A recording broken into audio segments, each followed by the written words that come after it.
The continent's most industrialized country, South Africa, has a new tag that it doesn't want: the highest unemployment rates in the world. This comes as the country's unemployment rate rose to 44% in the second quarter of 2021. A survey conducted by Bloomberg put South Africa in the top spot on the list of 82 countries.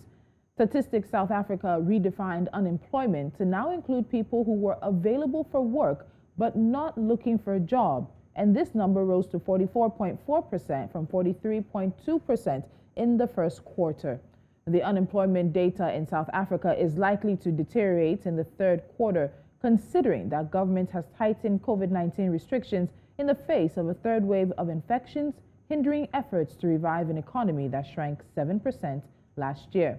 This high rate will put more pressure on authorities to extend relief measures that would complicate efforts to stabilize public finances. Added to this is the eruption of deadly riots in July in the Gauteng and KwaZulu-Natal provinces, two key economic hubs which claimed 354 lives and saw thousands of businesses looted and shuttered.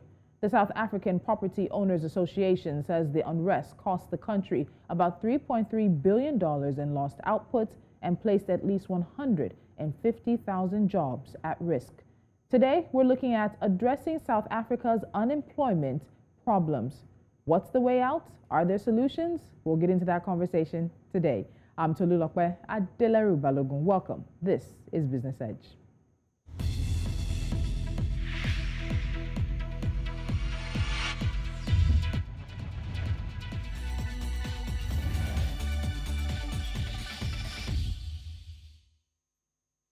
Now joining me from Pretoria is Dr. Joni Musabayana, the director of the International Labour Organization office in South Africa. The ILO is one of the organizations that keeps track of employment and unemployment trends across the continent and across the world. Dr. Joni, welcome to Business Edge. Thank you so much for joining us. Thank you, Tolu. Thank you to your listeners. Thank you for having me. So let's start with the rather grim picture that's been painted by Stats SA in terms of the country's jobless rates with the release of the latest figures. So here are the numbers. They found that the unemployment rate has hit 34.4% in the second quarter from 32.6% in the first. The number of unemployed people in South Africa is now 7.82 million, up from 7.24 million in the previous 3 months. They also said this is the highest number they've seen since the quarterly force report came into being in 2008. Let's talk about first, what are the factors that seem to be driving up South Africa's unemployment figure at this point in time? The global context is important to start with, which is that COVID has had an incredible impact, not only on the health of our people, but also on the labor market, the working people. We have seen closures throughout the world, and indeed on the African continent, lockdowns. We have seen sectors getting shut down in a bid to slow down the spread of the pandemic, in a bid to protect the health of our people. But the pursuit of health measures has come at the expense of the labor market, of the ability of people to act out and honestly to go to work and come back home in a safe environment. And the consequence of this is we've seen that at the global level, jobs have been lost. Up to 250 million jobs have been lost worldwide. And we have seen a loss of labor income also declining on the back of the closures as we seek to control the pandemic. This, of course, has reflected itself on the African continent. And those economies that are much more integrated to the global economy, that have a larger formal sector, have seen the dire impact of this. We know, of course, that the average size of the informal economy of the African continent is around 70%. But in the particular case of South Africa, if I come, their informality rate is around 26%. That means that the majority of their people are in the formal economy, and when COVID hits and they close formal sector jobs, whether in the public sector or the private sector, then joblessness increases. And this is what we have seen happen to the economy in South Africa. But is it enough to say that COVID is maybe primarily or solely responsible? Because if you follow the trend, you've been seeing the increase over the years, not just in the past 1-2 years that COVID-19 has been around. We've also saw a situation where South Africa exited the longest recession it's faced in more than 20 plus years at the end of 2020. And that recession was in place almost before COVID even began. So is it only COVID we're considering here as a reason for these unemployment figures? You are absolutely spot on. COVID, we say, has come to exacerbate an already existing labor market crisis. The labor market crisis that has been indeed getting worse before the advent of COVID. And let's look at the fundamentals. The structure of the South African economy, which is a heritage from the apartheid era, is that despite a significantly high manufacturing percentage of the economy, significant size of that economy is still extractive, like the rest of the African continent, like Nigeria, oil, mining, and largely extractive and export-oriented, rather than extractive and value-added. And that structural problem is why we find the high joblessness. When the youth bulge has come on the African continent, we have not been able to create the numbers of jobs required to get our young people into formal employment. And that has to do with the fundamental structural challenges that the South African economy and indeed the African economy has, where the biggest contributor to GDP, the biggest contributor probably to state revenue is extractive and export-oriented, rather than value-adding, manufacturing, and staying on the continent. That it is easier to produce a ton of minerals and export to China or to Europe, rather than to process it and produce goods here on the continent. This is why we have such a high rate of unemployment on the African continent.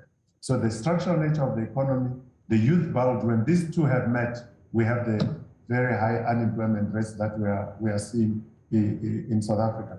There is also another element that we need to add here. And you started by quoting Stats SA. It's a very credible statistical institution. One of the things that we learn on the continent is the importance of data and timely data. And credit to the South Africans for having a statistical agency that can give us this data on a quarterly basis, and credible data that we can believe closely reflects the reality on the ground. Okay, and you hit on a point that has been a thread that I'm seeing from a number of conversations with people on the business side of things on the African continent, and that's the lack of value that is added. And I think it's a further conversation that will need some expansion. But what I want to expand here is something I found interesting about the report that I think requires further interrogation. The number of those who are no longer looking for jobs or seeking employment has actually increased. The expanded unemployment rate, which includes people who are discouraged from seeking work, sits now at 44.4% from 43.2% in the first quarter. What would effectively discourage South Africans from looking for work? I think we need to unpack that number even further. We have a situation where people are not employed, but during the COVID period, many people then withdrew from the labor market. They stopped looking for work. They were not interested in being economically active. So that's one. But as the gradual easing of the lockdowns, the economy is starting to open, you then have more people coming onto the labor market with the desire to look for work, but then getting discouraged. So we have to distinguish between those who are already unemployed, interested in the labor market, engaged with the labor market, and those that have completely withdrawn from the labor market. But be that as it may, the reality is that there is not enough jobs. The jobs that were there in the past have been decimated by COVID. As the economy starts to turn the corner, the job creation rate is not following the economic activity. Gradually, we hope it would. But there's an issue that we need to put on the table as well, which is the issue of 4IR, the fourth industrial revolution, automation, digitalization, Companies have also used this opportunity, it is clear, to automate. Yes. And therefore, as economic activity increases, the rate of digitalization, the rate of mechanization is also increasing. And the effect of it is that the jobs that could otherwise be created are much less.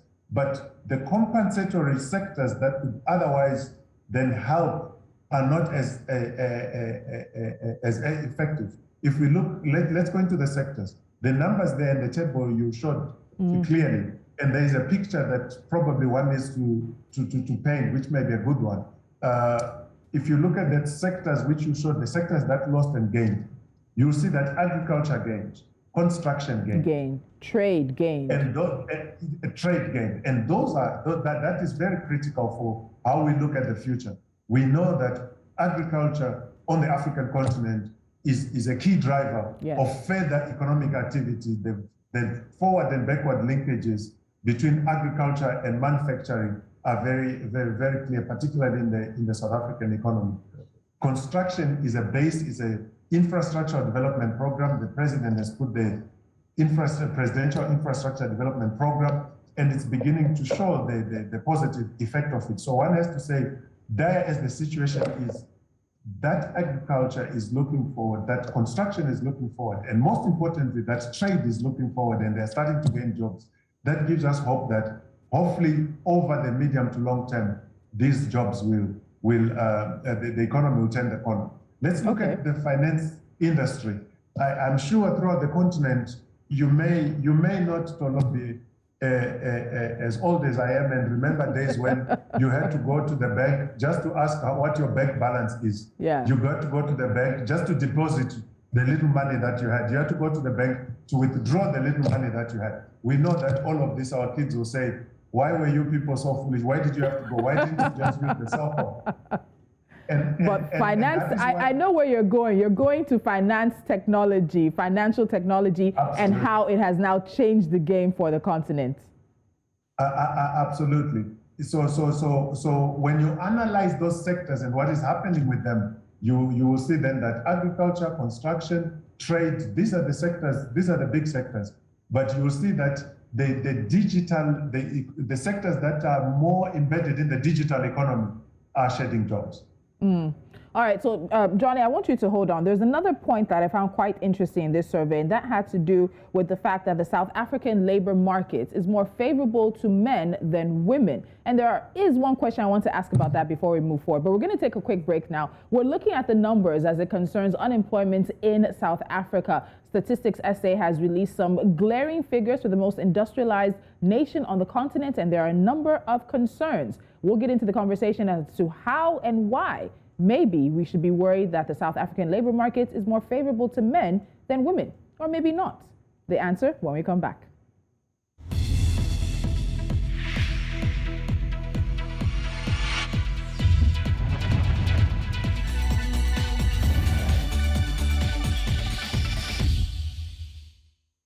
My guest today is the director of the International Labour Organization office in Pretoria, South Africa, Dr. Joni Musabayana. And I want to get into the next aspect that I found quite interesting about the quarterly labor force survey in South Africa. Now, it says that this market is a bit more favorable to men than it is to women.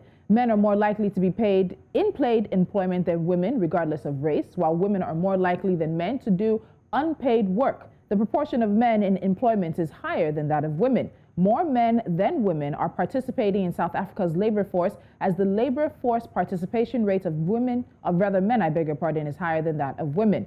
And the unemployment rate among men is lower than among women. So, Joni, tell me now, does this require special attention, or do you think this is something that will right itself as the economy recovers and we'll be able to see more South African women back into the labor force?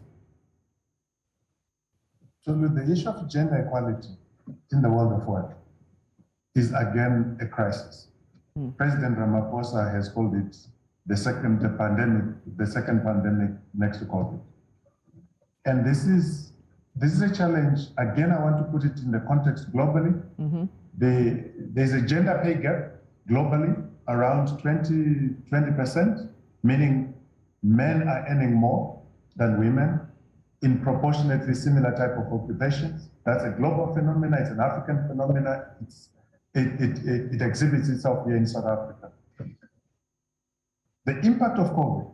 So already there was a disproportionate treatment of women in the labor market, which is unfortunate. And that is why the ILO, using Convention 100 and 111, we are pushing, and we've been pushing for quite some time, on the issue of gender equality. We have now also added Convention C190 on elimination of violence and harassment, and I hope you will have time for us to go into that element as well, which disproportionately affects women. But let us look at the sectors again. COVID has hit most tourism, people in the health sector, cleaning sector. The sectors where women are disproportionately in high numbers are the sectors that have been hardest hit by COVID. We know that tourism has suffered probably one of the biggest casualties. And yet, that's where you find the majority of the women. So in South Africa, like on the continent, like globally, the majority of women have, in the time of COVID, actually left the labor market. And not only have they left the labor market, but they have disproportionately assumed greater care work, unpaid care work. The phenomena of online learning, the children at home. It is clear that it's the mothers who are paying more attention, who are becoming the teachers at home. And the effect is that they are not then available for the labor market. So the impact of COVID on women, it has been a double-edged sword. Not only have they withdrawn, when men have withdrawn from the labor market, they are, so to speak, let's say, waiting again to re-enter the labor market. But women have left the labor market and assumed disproportionately greater responsibilities on the home front, particularly regarding the education of children.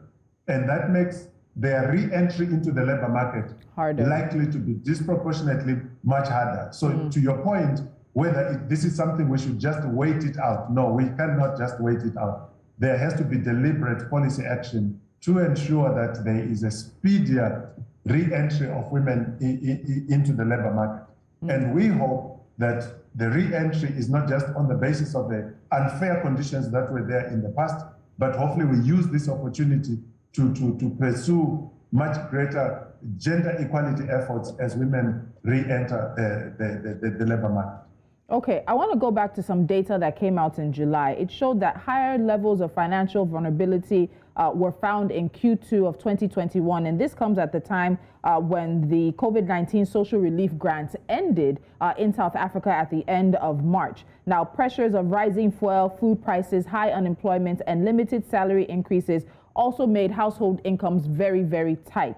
So the question many would ask is, what do South Africans need? Because we know that the administration of Cyril Ramaphosa is ready to start new relief grants again now. Is it grants? Is it jobs? Is it a healthy mix of the two, especially in the context of an economy that's recovering from COVID and also coming out of recession in COVID times? What's the best proportion? What's the best formula right now for South Africans?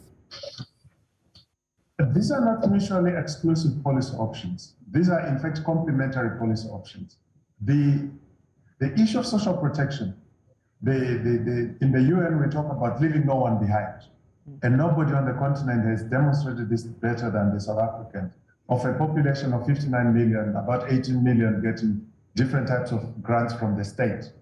This direct cash injection into the hands of those that are at the bottom of the pyramid has a stimulative effect on the whole economy. And it also boosts enterprises, particularly those providing basic services to those at the lower end of society. So that is a positive effect on the economic side, a positive effect in the home front. It also has a positive effect in terms of enabling those people to, so to speak, not sink to the level at which they completely become disengaged with the economy. Having said that, indeed the impact of the withdrawal of the grants, I don't say there's a direct correlation. One has to look at a much more larger holistic picture, but we have also seen the strikes, the demonstrations, the looting that has happened, and the face of the people who are doing it is largely young people. So that shows you that the impact of COVID, and you did see quite a lot of women on the streets as well doing this. And if you looked at those pictures more closely, particularly at the beginning of the phenomenon, you saw that the majority of what people were carrying on their shoulders and their heads were basic commodities, meal, bread, which tells you the challenge that they have. So the President Ramaphosa administration is quite correct to reinstitute the COVID relief grant, the 350 grant, to really limit the impact of the COVID on the livelihoods of people. One hopes, and the data is starting to show us, with agriculture picking up, with trade picking up, with construction picking up, that as the grants limit the impact, the economy begins to pick up, and those jobs that are being added begin to filter back the effect into the economy.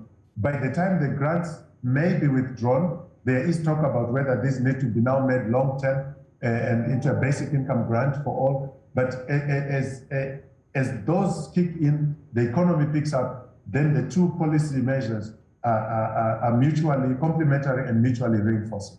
So you've talked about policy measures. This is not the first time you've mentioned the issue of policy measures, and you're obviously in support of the social relief grant. We've seen the numbers with construction, trade, and agriculture picking up.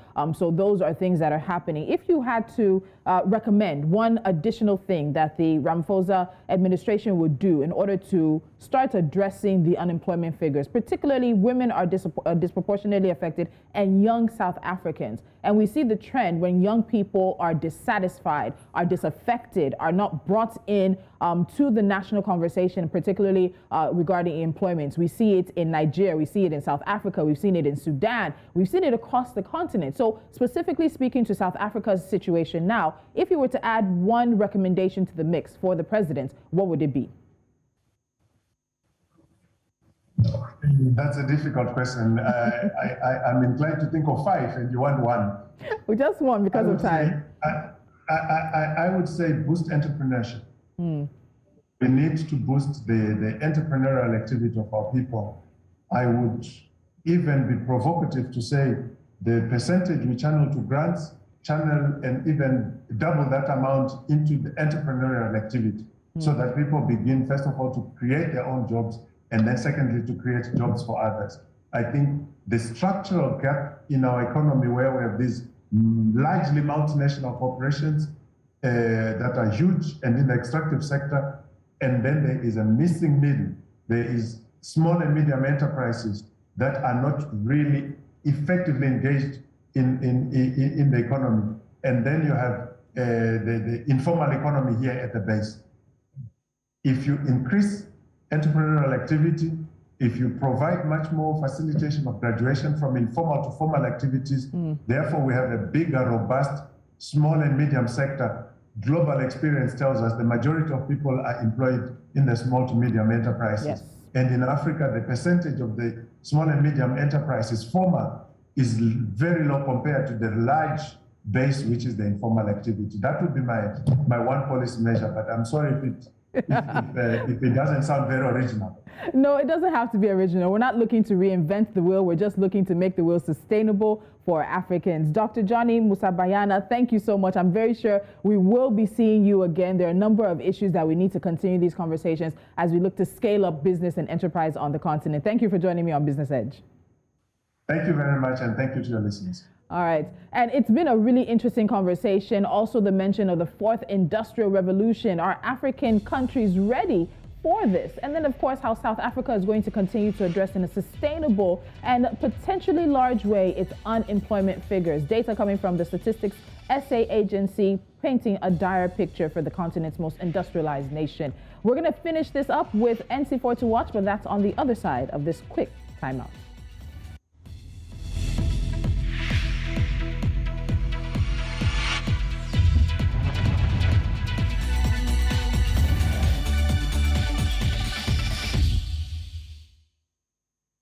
And as we wrap things up, let's give you a few stories we're keeping our eyes on. We start in Zambia, where President Hakainde Hichilema has said that his nation's public debt exceeds what the official figures from the previous government show, with the new administration trying to uncover the full extent of its obligations. Now, the previous government's move to take over operations of companies including Konkola Copper Mines and Mopani Copper Mines could also add to the official public debt levels.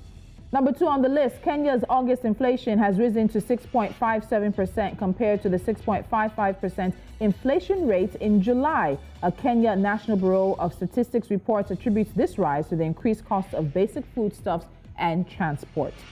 Starting from today, Tanzanians will pay more for fuel according to the latest price list released by the country's Energy and Water Utilities Regulatory Authority. According to the latest report, the price of petrol at the Dar es Salaam port has increased by 84 Tanzanian shillings, diesel by 29 Tanzanian shillings, while kerosene sees its price jump by 18 Tanzanian shillings. And finally, the Africa Development Bank Senior Special Advisor to the President on Industrialization, Professor Banji Oyeyika, has said that $520 million has been set aside for the development of the first phase of special agro-industrial processing zones in some selected states across Nigeria before the end of the year. And it's a wrap on Business Edge. Thank you so much for joining us. Don't forget to follow us on social media. We are at News Central TV. You can subscribe to our YouTube channel. If you've missed any of our conversations on the biggest business stories from here on the continent, that's where you go. And of course, we are live on Star Times 274. I'm Tolulope Adeleru-Balogun. 11 a.m. West African time. Meet me here Monday through Friday as we talk business in Africa.